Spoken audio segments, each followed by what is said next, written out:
तो ये गाइस आज हम ज्योग्राफी क्लास 6 लेसन 4 मैप्स का पार्ट 2 कवर करने जा रहे हैं। सो गाइस इसमें कहता है कि कई सारे मैप्स में आपने देखा होगा कि राइट हैंड साइड में ऊपर में मैप के एक एरो बना हुआ रहता है इस तरह से, और ऊपर में या तो इन लिखा हुआ रहता है या फिर पूरा नॉर्थ। तो इसका मतलब अगर इन लिखा हुआ रहता है तो इसका मतलब नॉर्थ ही होता है और ये डायरेक्शन को दिखाता है। और इस डायरेक्शन को दिखाने से हमें बाकी दूसरे डायरेक्शन पता चल जाता है। जैसे इसके जस्ट अपोजिट में रहता है साउथ, नॉर्थ, साउथ, और फिर इधर में हमारा हो जाता है वेस्ट और इधर में हमारा हो जाता है ईस्ट। सो कई सारे मैप्स में ऐसे दिया हुआ रहता है, तो ये इसी वजह से दिया हुआ रहता है ताकि हम डायरेक्शन जान पाएँ और ज़्यादा से मैप को समझ पाएँ। सो डायरेक्शन में हमारे बुक में 8 डायरेक्शन दिया हुआ है, नॉर्थ, साउथ, ईस्ट और west, north west, north east, south east और साउथ वेस्ट। इसमें से जो 4 डायरेक्शन है, नॉर्थ हो गया हमारा, साउथ हो गया, ईस्ट हो गया, वेस्ट हो गया, ये काफ़ी इम्पॉर्टेंट है। आपको कई जगह ये 4 डायरेक्शन देखने को मिलेंगे और इन 4 डायरेक्शंस को हम लोग कहते हैं कार्डिनल पॉइंट और कार्डिनल डायरेक्शन भी। डायरेक्शन दिया हुआ क्यों रहता है? तो डायरेक्शन दिया हुआ इस वजह से रहता है ताकि हम आइडेंटिफाई कर सके कि कौन सा चीज़ कहाँ पे है। जैसे में अगर हमें इस मैप को देखें तो अगर हमें प्लेग्राउंड को आइडेंटिफाई करना है, खोजना है कि कहाँ पे है, तो हम किसी भी पॉइंट को या फिर किसी भी और दूसरे चीज़ को रेफरेंस पॉइंट में ले सकते हैं और उससे कंपेयर करके हम इस चीज़ यानी कि प्लेग्राउंड है तो उसका हम एग्जैक्ट लोकेशन बता सकते हैं। एग्जैक्ट नहीं बट उस डायरेक्शन में बता सकते हैं। जैसे में हमारे बुक में दिया हुआ है कि विकास, तो विकास की अगर घर से हम कंपेयर करेंगे तो इस डायरेक्शन में कौन सा है, नॉर्थ ईस्ट है, तो विकास के घर से नॉर्थ ईस्ट की तरफ प्लेग्राउंड है। और वहीं अगर कम्युनिटी सेंटर को हमें आइडेंटिफाई करना है, उसका लोकेशन पता करना है, विकास के घर को रेफरेंस पॉइंट लेकर के, तो विकास के घर से सीधा नॉर्थ पे आता है कम्युनिटी सेंटर। आगे नेक्स्ट कहता है कंपास। कंपास क्या है? तो कंपास एक इंस्ट्रूमेंट होता है जो कि हमें डायरेक्शंस बताता है। जैसे में हो गया नॉर्थ, हो गया साउथ, हो गया ईस्ट, हो गया और वेस्ट हो गया। हमें ये 4 मेजर डायरेक्शन बताता है कि कौन सा डायरेक्शन किधर में है। और जो कंपास रहता है उसमें एक मैग्नेटिक नीडल लगा हुआ रहता है जो हमेशा नॉर्थ की ओर ही फोकस एरो किया हुआ रहता है। अगर आप कंपास को हाथ में लेकर के इधर घूम जाओगे तो जो ये नीडल रहेगा वो हमेशा नॉर्थ ही की तरफ फोकस करेगा, भले ही ये जो ईस्ट साइड वाला है वो वाले क्यों ना चेंज कर जाए। कंपास को ऐसे डिफाइन कर सकते हैं कि it is the instrument which is use to identify the directions. अभी हमारा मैप का जो सेकेंड कंपोनेंट था डायरेक्शन वो कंप्लीट हो चुका है। अब हम देखते हैं सिंबल पे मैप का थर्ड इम्पॉर्टेंट कंपोनेंट।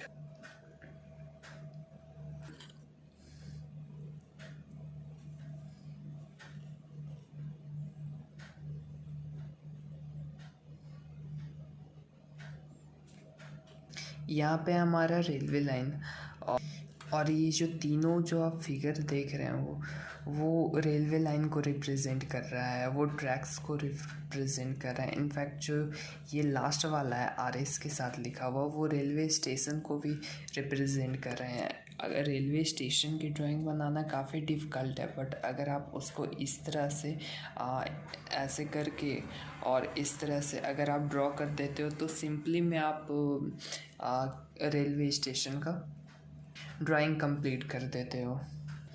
ऐसे ही और भी कई चीज़ों का सिंबल दिया हुआ है, जैसे में रोड हो गया, मेटालिक और अनमेटल्ड रोड हो गया, boundary, river, well, tank, canals और कई सारे चीज़ों का सिंबल दिया हुआ है। एक तो ये होता है कि सिंबल ईजिली समझा जा सकता है। इसे ऐसा नहीं है कि बिल्कुल पढ़े लिखे ही लोग समझ सकते हैं। आम आदमी को बस इसके जानने की ज़रूरत रहती है। और जो सेकेंड मोस्ट इम्पॉर्टेंट है कि सिंबल जो है वो इंटरनेशनली एक्सेप्टेबल होता है, यानी कि मतलब जो ये सिंबल है, अगर ये रोड का सिंबल है तो ये पूरी दुनिया में रोड का सिंबल इसी तरह से दिखाया जाता है। और इस चीज़ को हम लोग कहते हैं कन्वेंशनल सिंबल, यानी कि पूरे विश्व में जो सिंबल इस्तेमाल किए जाते हैं उनको हम लोग कहते हैं कन्वेंशनल सिंबल्स। और मैप सिंबल में कई सारे कलर्स भी इस्तेमाल किए जाते हैं, जैसे ब्लू कलर इस्तेमाल किया जाता है वाटर के लिए, फिर ब्राउन कलर इस्तेमाल किया जाता है पहाड़ों के लिए, माउंटेन, येलो प्लेट्यू के लिए, और ग्रीन जो है वो प्लेन्स वगैरह के लिए इस्तेमाल किया जाता है। सो फ्रेंड, यहाँ पे मैप दिया हुआ है। इनफैक्ट जो ब्राउन कलर से रिप्रेजेंट किया जा रहा है वो माउंटेन्स को रिप्रेजेंट किया जा रहा है। वहीं पे जो इस तरह का जो सिंबल है रेलवे लाइन का, वो यहाँ पे पड़े थे। इस तरह के रेलवे लाइन को मीटर गेज रेलवे लाइन कहा जाता है, यानी कि पतला रेलवे लाइन। कहीं पे आपने देखा होगा कि सिर्फ एक ही लाइन जाता है रेलवे लाइन से, सिर्फ एक ही पटरी जाती है और साइड में और पटरियाँ नहीं होती। तो उन जो नैरो रेलवे लाइंस होते हैं उसे हम कहते हैं मीटर गेज रेलवे लाइन। फिर आप देखते हैं स्केच और प्लेन। सो स्केच किसे कहते हैं? तो स्केच एक मेनली रफली ड्राइंग को कहते हैं जो कि मेमोरी पे बेस्ड रहता है, यानी कि आपकी यादों पे। आप कहीं कोई जगह गए हैं और वही जगह का आपको लोकेशन किसी और को बताना है, तो और आपके पास वहाँ का मैप नहीं है जिसमें आप उसको डायरेक्शन दिखा सको। आप एक मैप खुद से बनाते हैं, और जो ये खुद से आप मैप बनाते हैं ना, उसी को कहते हैं स्केच, ताकि आपका जो दोस्त है वो उस जगह पे पहुंच सके। तो जो ये खुद से आपने जो बनाया ना मैप, उसी को कहते हैं स्केच। स्केच जनरली आपकी यादों पे, मेमोरी पे बेस्ड रहता है, और ये बिना मेज़रमेंट के स्केल के बनता है। ऐसे ही रफली आप अपने घर से रास्ता जाने का अपने फ्रेंड को बता देते हो, या फिर किसी को ऐसे ही हाथ से आप नक्शा बना करके देते हो अपनी याद के मुताबिक, तो इसे कहते हैं हम sketch.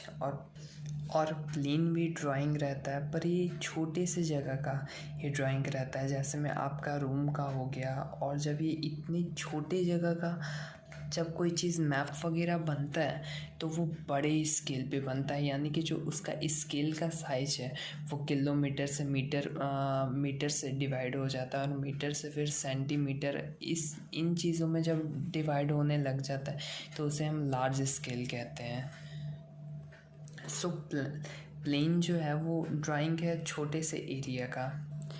Conventional symbol, sketch, plane.